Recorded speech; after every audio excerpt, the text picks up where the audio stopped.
bacotan gue tentang Yondaime atau Minato Namikaze. Yondaime atau Minato Namikaze adalah salah satu tokoh yang jarang dapat bagian di anime Naruto. Biasanya, sekalinya dapat karakter ini tuh malah bikin makin penasaran gitu loh buat para fans. Namun, setelah tahun Naruto tamat, akhirnya kisah Minato kembali menjadi misteri dan sempat dapat polling paling atas supaya karakter ini tuh dibuat series sendiri gitu loh. Akhirnya sekarang udah mulai keluar kan manganya yang secara khusus ngebahas tentang karakter Minato ini.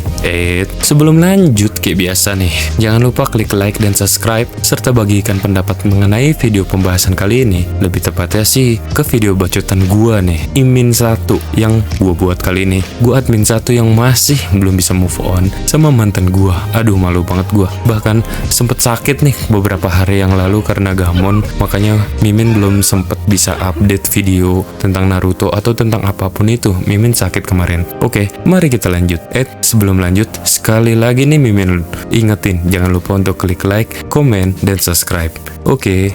Minato merupakan penggambaran yang baik, bahkan bisa dibilang hampir sempurna untuk kalangan ninja. Dia ganteng, jenius, kuat, punya istri cantik, jadi Hokage, terus kurang apa lagi? Kaya, menjadi tokoh yang diidamin nih buat para laki-laki di dunia. Pengen jadi seperti Minato gitu loh. Namun, dibalik sempurnanya karakter ini, Minato masih memiliki latar belakang yang masih belum terlihat jelas sampai sekarang. Dari mana kekuatannya, dari mana kecerdasan yang berasal juga, seperti apa keluarganya, masa kecilnya, bahkan sampai klan Namikaze itu sendiri tuh masih banyak pertanyaan. Bahkan gak sedikit fans yang bertanya kalau Namikaze itu adalah marga atau klan gitu loh. Klan Namikaze hingga saat video ini dirilis nih, sampai sekarang nih, belum memiliki asal usul dan kekuatan yang jelas. Kalau berdasarkan pengertiannya sih ya, klan itu bisa memiliki arti suku, ras, atau kesamaan. Dan marga bisa diartikan memiliki ikatan darah atau keturunan. Jadi pendapat Mimin secara pribadi, klan itu merupakan sekumpulan dari marga yang bersatu secara besar dan memiliki nenek moyang yang sama. Kalau masih sedikit ya marga aja gitu loh. Cuman kalau udah digabungan dari marga-marga nih ya banyak nih, jadi klan gitu loh. Atau enggak dari satu marga itu jadi klan kalau misalnya rakyatnya banyak. Itu sih pendapat Mimin pribadi. Misalnya nih ya, Uzumaki, klan Uzumaki nih. Naruto dan Karin sama-sama dari klan Uzumaki. Namun, mereka nggak memiliki ikatan darah, atau mungkin sangat jauh banget gitu loh dalam silsilahnya. Ada juga Mito Uzumaki dan Nagato. Itu kan jauh semua hubungannya ya, dan berada pada tempat yang jauh juga. Jadi, ikatan mereka itu berdasarkan nenek moyang, dan mungkin dulunya Uzumaki itu sendiri berada pada wilayah yang sama. Dan spekulasi Mimin sih, banyak musuh yang mengincar klan ini karena kemampuan Genjutsu dan cadangan cakra mereka yang besar. Itu dia bisa menyebabkan klan ini menjadi terpecah dan tersebar di seluruh wilayah dunia ninja gitu. Nah, tokoh yang tadi Mimin sebutin mungkin dulunya juga berasal dari daerah yang sama. Bisa saja Kushina, satu wilayah dengan Karin atau dengan orang tua Karin. Contoh lain dari klan dan marga juga biasanya ada pada penampilan fisik, kekuatan, maupun karakter. Kembali ke topik kita, berarti masih banyak nih menjadi pertanyaan bahwa Namikaze itu klan atau marga. Mengesampingkan Namikaze itu apa ya? Lebih besar lagi pertanyaan Mimin tentang kekuatan dan ciri-ciri dari Namikaze itu sendiri. Minato dulunya merupakan seorang anak yang berasal dari luar Konoha. Dia menempuh pendidikan di Akademi Ninja Konoha. Entah alasan apa dia tidak kembali ke desanya, hingga akhirnya Minato tumbuh dan besar. Bahkan sampai meninggal juga di Konoha gitu loh. Menjadi spekulasi Mimin juga, apakah jangan-jangan klan Namikaze itu mendapat serangan dari ninja-ninja lain hingga harus hilang dan dibasmi seperti klan Uzumaki. Berdasarkan berbagai indikator dan pengamatan Mimin, Minato memiliki keluarga yang hebat dan harmonis, dan juga memiliki ekonomi yang pastinya baik, karena Minato bisa disekolahin ke luar desa, yang udah jelas pasti butuh banyak biaya untuk mengirimkan nih seorang Minato bocil buat sekolah di luar kampung. Nah, kalau misalnya keluarganya nggak punya duit, terus siapa yang nanggung Minato kecil buat makan coba? Selain itu, Minato juga punya sifat bawaan yang baik dan cerdas. Hal ini udah pasti meniru dari orang sekitarnya, atau bahkan mendapat pendidikan yang bagus juga dari keluarganya. Mimin yakin sih, kalau masih kecil dia itu suka ngeliat orang tuanya berantem, atau bahkan sering ngeliat piring pecah dan berterbangan di mana-mana. Belum tentu dia bisa mempunyai karakter dan sifat yang bagus seperti itu. Bisa saja dia akhirnya menjadi atlet lempar piring. Contohnya juga nih, kalau kalian ingin lebih jelas, Sasuke tumbuh menjadi ninja cerdas karena klan klan Uchiha juga memang terkenal hebat dan cerdas. Kakaknya Itachi udah lulus dari Akademi Ninja dan diterima sebagai Anbu saat masih bocil. Bapaknya pemimpin klan, terus teman abangnya yaitu Uchiha Shisui termasuk ninja terbaik di Konoha. Kurang jelas apalagi coba kalau gen itu sangat berpengaruh. Namun, sikap Sasuke berubah ketika dia ngelihat klannya sendiri dibantai di depan matanya. Sama seperti Itachi juga, dia bisa berpikiran dewasa di usia yang sangat muda karena dibawa ke perang dunia ninja dulu pas masih bocil banget coba. Kalau di sini mah bocil masih main lato-lato atau sama nendangin pintu buat minta beliin aerok gitu loh. Lihat juga no Shikamaru, dia pinter karena bokapnya juga pinter. Masih kecil kerjanya main catur mulu coba. Lah kalau Naruto, kecilnya bandel. Nah kalau menurut Mimin sih, sifat narsisnya dapat dari klan Uzumaki. Lihat aja emaknya no kayak gimana. Tapi kalau perilakunya itu sendiri didapat karena dia nggak dapat kasih sayang dan perhatian saat masih bocil. Jadi ya dia nyari perhatian dengan cari masalah gitu loh. Nangkap nggak sih poinnya? Jadi sifat dan karakter itu bisa dipengaruhi oleh gen, sedangkan perilaku itu lebih condong ke pengalaman dan lingkungan orang tersebut hidup gitu loh. Jadi kalian pilih-pilih nih di mana lingkungan kalian hidup. Kalau semisal circle pertemanan kalian itu toksik, ya ada kemungkinan kalian bakal jadi toksik juga buat orang lain gitu loh. Selain itu, buat ngebahas kekuatan nih. Kalau emang klan Namikaze itu punya kekuatan klannya sendiri, kira-kira kekuatannya apa ya? Kita kan tahu nih, kalau Uchiha itu punya Dojutsu Sharingan, juga punya mata Byakugan yang bisa nembus sampai ngeliat ke punyanya Raikage itu Hinata. Tapi kira-kira Namikaze itu kekuatannya apa ya?